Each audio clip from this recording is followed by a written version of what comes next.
For Jose Luis, an ordinary morning stop to pump gas on his way to work in southern Texas turned into a life-altering nightmare. Without warning, Immigration and Customs Enforcement (IC) agents surrounded him, demanded his immigration status, and within minutes, the father of 5 was handcuffed and taken away. Now, Jose Luis faces imminent deportation, leaving his wife, Rosa, and their 5 children devastated. With their sole source of income gone, Rosa has been forced to sell their belongings, abandon their home, and move in with her parents. Every day their children ask, "Where's Dad? When is he coming home?" And every day Rosa struggles to answer. Jose Luis is one of millions of undocumented immigrants living, working, and raising families in the U.S. for years, many paying taxes and contributing to society. But under the latest immigration crackdown, the Trump administration has launched the largest mass deportation effort in U.S. history. ICE arrest rates have nearly doubled since Trump returned to office,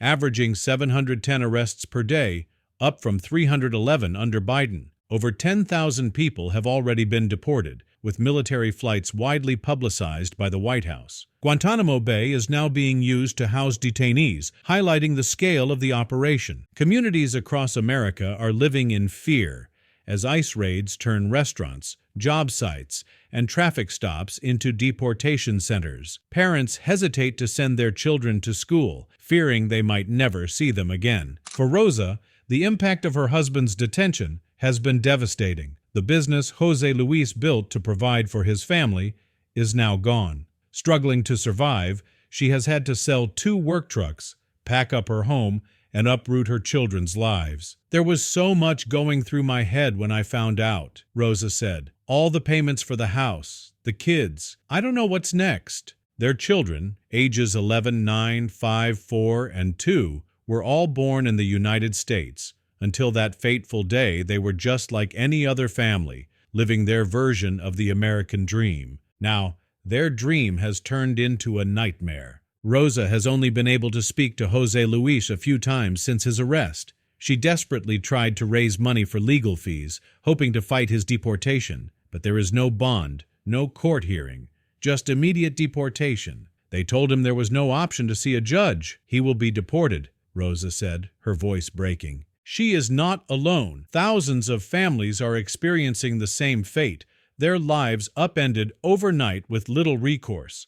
The climate of fear in Texas is palpable. The streets are empty, the stores are quiet, people are leaving, Rosa shared. Friends and neighbors are pulling their kids from school, choosing to return to Mexico rather than risk separation. Families who have lived in the U.S. for decades are packing up and leaving overnight, not because they want to, but because they no longer feel safe. For Rosa, leaving Texas was never an option, until now. "I always said, I'm a Texas girl. I wouldn't move.